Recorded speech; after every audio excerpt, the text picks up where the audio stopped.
Allah Subhanahu wa taala memberikan kekuatan kepada kamu dalam bulan Ramadan. Pertama, ibadat yang kita lalui. Almarhum Tuan Guru ni Abdul Aziz dulu puasa ni dengan pada ibadat break. Jadi ada yang kita pun tak buat apa sebenarnya. Break mana tak makan, tak minum. Jadi itu adalah ibadat yang istimewa Ramadan. Tidak seperti lain kena buat. Ibadat yang kena tinggal. Yang kedua, yang keras yang ada pada bulan Ramadan itu iaitu qiyam. Qiyam yang istimewa bulan Ramadan, Allah Subhanahu wa taala melalui Nabi sallallahu alaihi wasallam memperhafal qiyam di bulan Ramadan itu iaitu solat tarawih lah. Solat tarawih.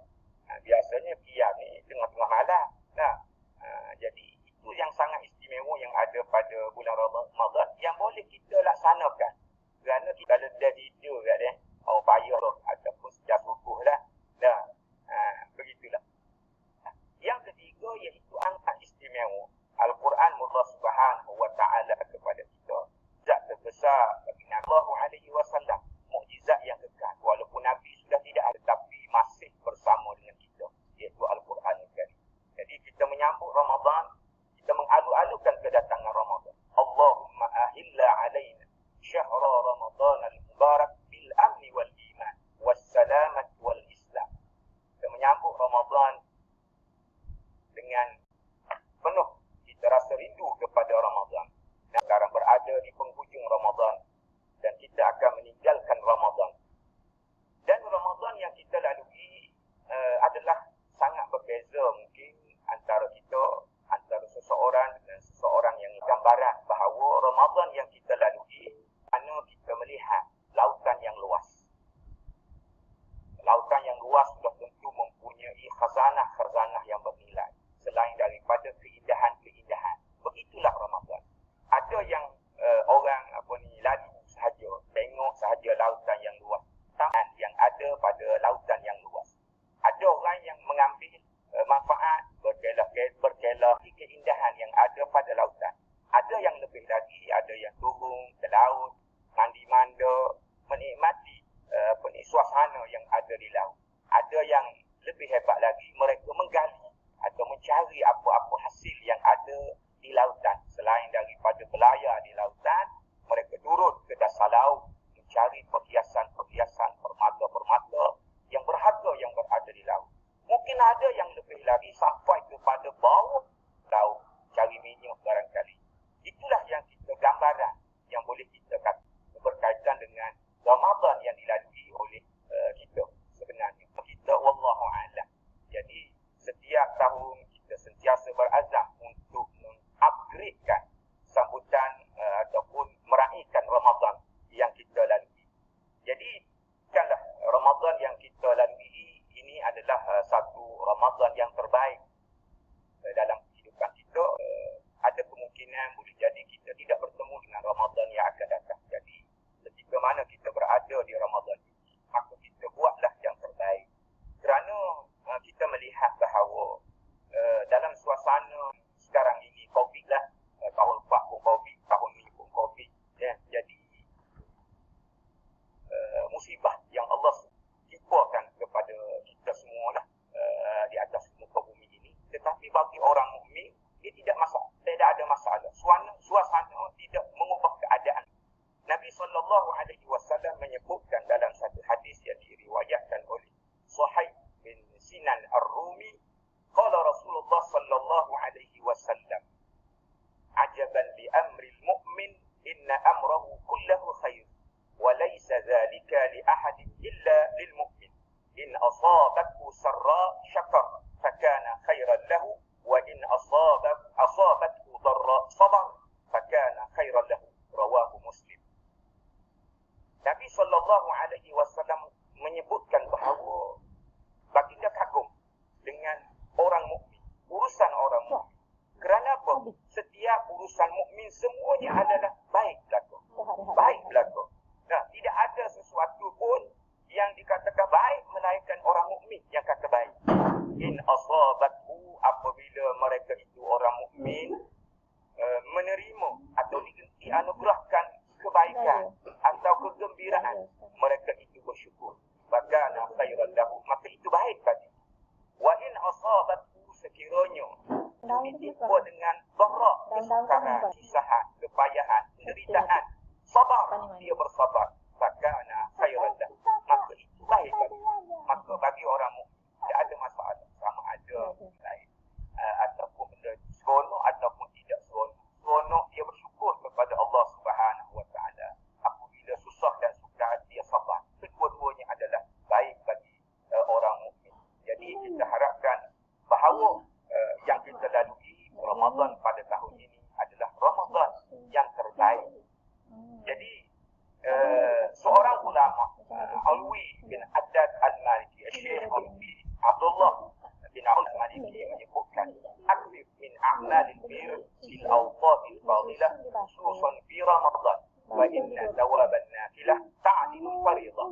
Perbanyakkanlah amalan-amalan kebaikan khususnya pada waktu-waktu yang mempunyai kelebihan. Lebih-lebih lagi pada bulan Ramadan, kerana pahala di bulan Ramadan, pahala sunat mendapat pahala wajib, pahala fardu. Itulah Ramadan insya-Allah yang kita telah lalui, kita dapat manfaatkan. Jadi apabila kita berpuasa, Allah Subhanahu wa taala lis-shaimi farhat, melalui hadis kursi. Hadis kursi maknanya riwayat Nabi Subhanahu wa taala, lis farhatun 'inda fitrihi wa farhatun 'inda liqa'i rabbih. Bagi orang yang berpuasa ada dua kegembiraan. Farhatun 'inda fitrihi, satu kegembiraan ketika mana berbuka, yakni berhari raya. Gembiralah ketika kita berhari raya. Wa farhatun 'inda bih, dan kegembiraan ketika kita menemui Tuhan, iaitu menemui Tuhan bagi orang berpuasa sangat istimewa. Kerana dalam sama Allah Subhanahu wa taala menyebutkan al-hasanah bi 'ashri ila sab'ati ضعف ila 700 ضعف. فقال تعالى إلا الصوم فإنه لي وأنا أجزي به. Ini istimewanya bagi orang berpuasa. Dia berhari raya, apabila dia bertemu dengan Tuhannya, dia akan dapat kedudukan istimewa. Di selama Ibni Adam, setiap amalan anak Adam yudha'af, diganda-gandakan oleh Allah Subhanahu wa taala. Al-hasanah bi 'ashri amsalha, satu kebaikan dengan gandaan 10 hingga 700 kali ganda. La saum, kecuali puasa. Kecuali puasa ini istimewa. Fa innahu li wa ana ajzi bi. Sungguhnya puasa itu adalah hak aku dan akulah yang membagi. Istimewa kita orang yang berpuasa itu kegembiraan yang pertama dulu kita bincang. Kegembiraan ketika berhari raya. Jadi apabila berhari raya, Nabi sallallahu alaihi wasallam melalui hadapan para sahabat Nabi sallallahu alaihi wasallam menggariskan beberapa cara untuk menyambut hari raya. Yang pertama kita sebutkan di sini, yang pertama sekali kita bertakbir. Bertakbir ini kemenangan kita ketika mana kita berpuasa. Zayyinu a'yadakum bitakbir. Hiasilah perayaan bertakbir. Takbirlah kita takbir hari raya. Jadi takbir hari raya lah. Takbir lagi-lagi ni lah. InsyaAllah hari raya nanti kita bertakbir pada malam hari raya. Takbirlah apabila tenggelam matahari masuk mulalah kita bertakbir dengan takbir hari raya. Yang kedua, amalan sunat, iaitu mandi sunat dan berwangi-wangian. Walaupun disebut bahawa tidak terdapat hadis, tetapi disebutkan bahawa orang yang sahabat yang sangat obses kepada baginda Nabi sallallahu alaihi wasallam, iaitu Abdullah bin Umar. Abdullah bin Umar ni sentiasa mengikut apa Nabi sallallahu alaihi wasallam. Dari sudut kata-kata Nabi berkaitan dengan mandi tidak dijumpai, mungkin ada tidak dijumpai oleh saya. Tetapi ada amalan daripada Abdullah bin Umar radhiyallahu anhu berkaitan dengan berwangi-wangian dan mandi bersunat. Ada mandi sunat baca lah. Mandi baca ni jaga-jaga dah. Jadi kalau hari raya ni sekali raya puasa, sekali lagi baca, kali dua raya mandi baca dah. Kemudian yang ketiga, makan dahulu.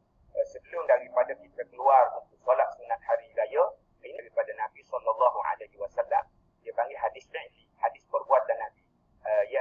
Nabi SAW sebelum daripada keluar Idul Fitri, dia memakan buah tamar dalam bilangan ganjil, beberapa biji dalam bilangan ganjil. Riwayat Bukhari daripada Anas bin Malik radhiyallahu anhu. Kemudian yang keempat, berpakaian baru ni tak payah royak ni. Bulan, 2 bulan, 3 bulan sebelum raya ada dah bagian ni dah. Berpakaian itu istimewa. Ia merupakan sunnah pakaian baru. Ataupun kalau tidak ada yang baru yang cantik lah, bagi kita cantik, ataupun yang kita sayang, silakanlah. Ada, tak ada baru, pakai yang cantik yang kita paling sayang. Dan yang memberi tahniah dengan hari raya, ucapan dah dalam bahasa kita agak selamat hari raya. Dalam bahasa Arab banyak taqabbalallahu minna wa minkum kullu am wa antum bi khair min wal faisin. Apa-apa ucapan yang menunjukkan tahniah kepada tahiyah kepada hari raya yang kita sambut.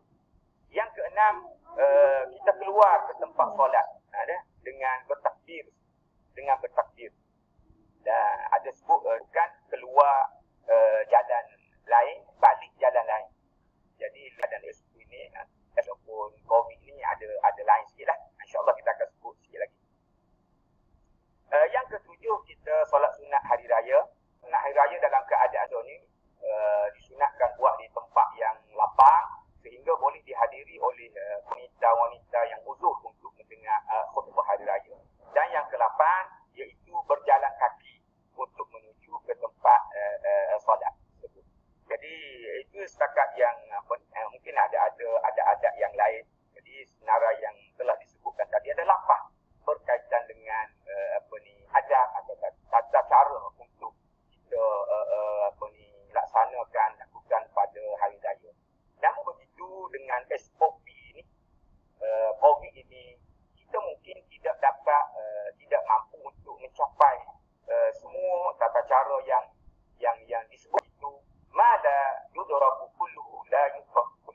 Sesuatu yang kita tidak boleh buat semuanya, kita tinggalkan semuanya. Ini adalah satu kaedah dalam agama yang mampu kita buat. Fattaqullaha mastata'tum. Dan buatlah bifa'tu bihi mastata'tum, kata Nabi SAW. Apa aku suruh kamu, maka kamu buatlah dengan kemampuan kamu. Dan yang muttafaqun alaih. Sebelum daripada mengakhiri tazkirah ini, sebagai pesananlah untuk kita semua. Yang pertama, pesanan. Di saat kita penghujung Ramadan yang kita lalui, kita juga kena ingat kepada saudara-saudara kita di Palestin. Mereka adalah saudara-saudara kita yang menghadapi musibah dan sentiasa berada dalam musibah. Kita mendoakan kepada mereka. Paling ayukum, ya Allah, bantulah umat Islam di Palestin ke atas orang Yahudi. Allahumma ansuril Islam fi Palestin ala al-Yahudiyin al-ghasibin al-mutamarridin. Kita baca kunut. Jadikan doa tidak masalah.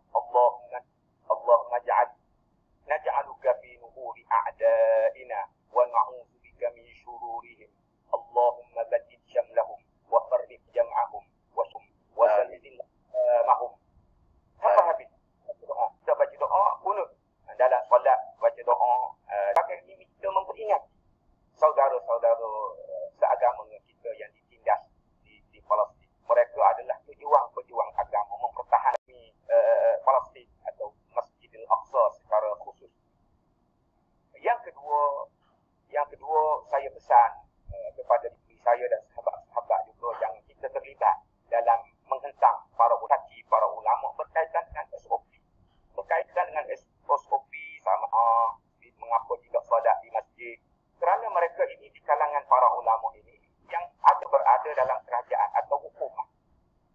Kerajaan ini dia ada umara, dia ada ulil amr, dia ada ulama dan dia ada ahli zikr. Ahli zikr mana pakar sama ada dalam Kementerian Kesihatan, Kementerian Dalam Negeri. Itu menggabungkan. Mungkin ada pandangan-pandangan pribadi. Boleh pandangan pribadi. Sebenarnya pandangan personal berkaitan dengan solat Jumaat ke